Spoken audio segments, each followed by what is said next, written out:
마라나타 내가 매일 기쁘게 순례의 길 걸어가고 계시지요. 오늘은요, 지금 피곤한 당신에게 가장 필요한 것이란 제목으로 같이 말씀을 나눠보려고 합니다. 지금 혹시 피곤하십니까? 피로하십니까? 우리 주일날 잠깐 말씀드렸죠? 피로와 피곤은 다르다. 피로는 그야말로 육체의 지나친 활동으로 이제 지친 거니까 휴식하면, 잠을 자면 쉬면 되는데 아무리 쉬어도 풀리지 않는 게 있죠. 그게 바로 피곤이죠. 이 피곤은 사실은 쉰다고 되는 게 아닙니다. 어떤 책이 그렇게 나왔다 그래요. 피곤이란 뭐냐? 머리가 얘기하는 것을 몸이 행하지 못하는 것이다. 머리가 얘기하는 것을 몸이 행하지 못한다. 그래서 몸이 말이 안 들어, 이 상태라는 거죠. 이제 몸의 작동이 잘 안 되는 걸 얘기하는 거죠. 여러분 어때요? 지금 잠을 안 자서 피곤합니까? 피로합니까? 아니면 정말 아무리 자고 쉬어도 피곤하다고 느낍니까? 한근태란 분이 이런 말을 했어요. 바쁜 사람이 어떤 사람이냐? 게으른 사람이래요. 바쁘다 바빠 이러죠? 게으른 사람이래요. 왜냐하면 게으른 사람은 자꾸 모든 걸 미룬다는 거죠. 해야 될 걸 미뤘기 때문에 시간에 쫓겨서 벼락치기, 시험 공부하고 일이 막 몰려서 쩔쩔매는 거. 그러니까 바쁜 사람은 게으른 사람이다. 그런 거고, 이 바쁘다는 것이 바쁠 망자인데, 이 보면요, 마음 심자에 망할 망자잖아요. 그러니까 마음 엉망진창이 된 거죠. 어느 회사는요, 사원이 미리미리래, 미리미리. 그래서 미리미리인데 영어로 미리미리 써놨다는 거예요. 그래서 이분이 이 영어인가 하고 찾아봤더니 이런 말이 없더래요. 그러니까 이 미리 한글 미리미리를 이렇게 써놨다는 거예요. 그래서 이 회사는 굉장히 여유가 있고 아주 실적도 좋다고 얘기하는 거죠. 우리 사람들이요, 사실은 이 일 중독이나 또 인정 욕구 때문에 그 일을 너무 지나치게 하다가 힘든 경우가 많이 있죠. 이런 말이 있어요. 몸과 영혼을 함께 돌보려면 방해물 2가지를 제거해라. 이 게리 토마스라는 사람이 쓴 내 몸 사용 안내서라는 책에 나오는 내용인데요. 거기 보면 몸과 영혼을 함께 돌보기 위해 2가지를 제거해야 되는데, 첫 번째가 탐욕이다. 인정욕구. 남 앞에 잘한다는 소리를 듣고 싶은 것. 2번째는 나태, 게으름이라는 거죠. 이것 때문에 사람들이 힘들어하고 피곤해 지친다는 거죠. 다른 말로 인정욕구와 일 중독 때문에 사실 지쳐 있는데, 이제 그걸 극복하는 길은 내가 할 수 없는 부분을 인정하는 거죠. 할 수 없는 부분을 인정하고 내가 어떠한 사람인가를 끊임없이 이렇게 알아가는 거죠. 그러니까 자기 자신을 객관할 수 있어야 된다 그래요. 그러니까 너의 자신이 되라는 거잖아요. 이 너 자신이 된다는 것이 무슨 의미인가?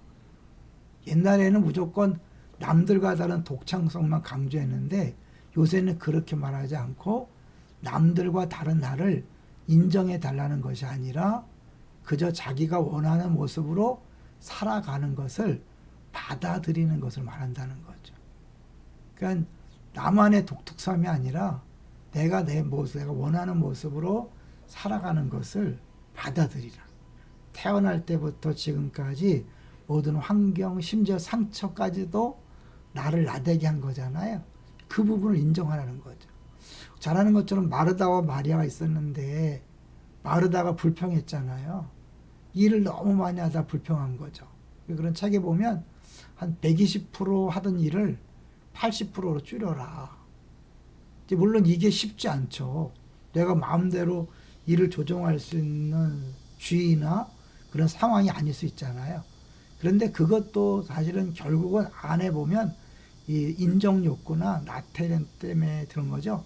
미리미리 하고 자기가 어떤 사람인지를 알고 하면 지치지 않는다는 거죠. 예수님께서 말씀했어요. 수고하고 무거운 짐진 자들아 다 내게로 오라. 내가 너희를 쉬게 하리라. 나는 마음이 온유하고 겸손하니 나의 멍에를 베고 내게 배우라. 그리하면 너희 마음이 쉼을 얻으리니. 그 예수님 앞에 오면 쉼을 얻는 게 정상인데 내가 지금 막 피곤해 지쳐 있다는 것은 지금 예수님이 주시는 쉼을 못 누리는 거잖아요. 제목, 지금 피곤한 당신에게 가장 필요한 것. 내가 진짜 예수를 믿는가? 한번 점검해 보셔야죠. 예수를 믿는다는 것. 이제 보면 이 수고하고 무거운 짐진이라고 할 때 수고한다는 것은 힘겹고 어려운 노동, 육체적인 노동과 정신적 노동과 중요한 것은 뭐예요? 자기 구원을 자기 공로로 이루기 위한 노동과 행복을 위한 노동으로 지친 상태라는 거예요. 내가 나를 구원하려고 하는, 이거 아주 어렵지만 목사는 자기 설교로 구원받으려고 하지 마라, 이런 말 들어봤잖아요. 그러니까 내가 인정받고자 하는 것, 설교를 통해 인정받고 내 일로 인정받고 저걸 해야만 행복하고 저것이 있어야만 행복하다고 느끼는 그것은 뭐냐면 그게 우상인 거죠. 근데 그런 것 때문에 우리가 피곤을 느끼는데 내 멍에는 쉽고 내 짐은 가볍다 그랬잖아요. 예수님 안에서는 아무것도 안 하는 게 아니에요. 역설이죠, 역설.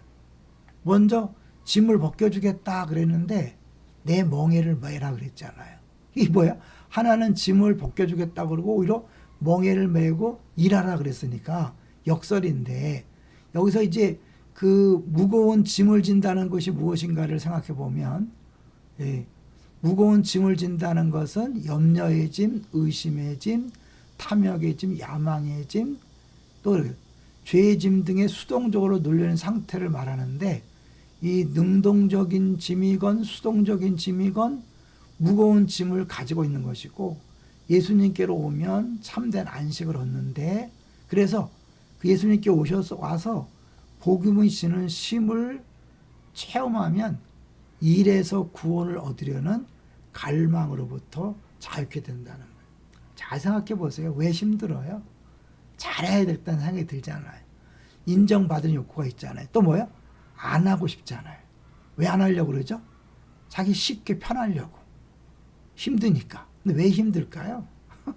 내가 누군지 모르니까 도망가려고 하기도 하고, 사실은 또 맡겨진 일을 통해서 내가 이 버림받은 소명을 생각하지 못하는 거죠. 사실 인생이란 철저히 소진되고 다 낡아진 상태로 끽 급정거하여 와, 정말 대단한 롤러코스터였다라고 외치는 것이다. 하나님이 도중에 수시로 우리를 회복시키시고 새 힘을 주실 것이다. 양분과 휴식의 순간들도 주실 것이다. 하지만 그분은 당신과 내가 계속 달리기를 원하신다. 모든 선한 일에 힘쓰기를 원하신다. 할렐루야. 우리가 예수 믿는다고 아무 일도 안 하는 게 아니에요. 우리 복음은 주님이 하셨다고 하지만 내가 아무것도 안 하는 게 아니라 오히려 다른 일을 하는 거죠. 나를 증명하기 위해서, 나를 입증하기 위해서, 내가 구원받기 위해서라는 것이 아니라 이미 그런 것은 예수님이 다 하셨고 이제는 내게 주어진 일들을 즐거움으로, 기쁨을 하는 거죠. 그래서 내 짐이 내 노래다. 예수님의 멍에를 메고 예수님께서 배우는 자들은 다 내 짐이 내 노래가 되는 거예요. 그러니까 일 자체가 즐거움이 되고 기쁨이 되는 거죠. 요셉은요, 하나님의 해석으로 자기 자신을 확실히 해석한 사람이죠. 그래서 이제 형제들도 용서하고 자기의 역할에 대해서 새로운 시각으로 본 거죠. 하나님에 의해 해석한 나, 하나님 해석한 나, 해석되어진 사람은 양식을 건네받은 자다, 이런 표현을 써요. 그러니까 다른 사람을 살리는 거죠. 신약에서는 이것을 평강이 넘친다. 좀 어려울 수 있나요? 그러니까 결국 내가 나를 입증하고 나를 증명하고 내가 구원받기 위해서 일하는 걸 멈추고 하나님께 내게 주신 일을 즐거움으로 감당할 때 이제 내가 뭐예요? 다른 사람을 먹고 살리는 양식을 맡은 자가 되는 거예요. 그 사람 평강, 샬롬, 만족함, 부족함이 없는 상태를 누리며 사는 거죠. 언제 가능하다고요? 예수님을 진짜 만나고 복음을 진짜 알 때, 그럴 때 모든 피곤에서 해방되고 오히려 내가 하는 모든 일을 통해서 신나고 즐겁고 다른 사람을 살리게 되는 거죠. 할렐루야.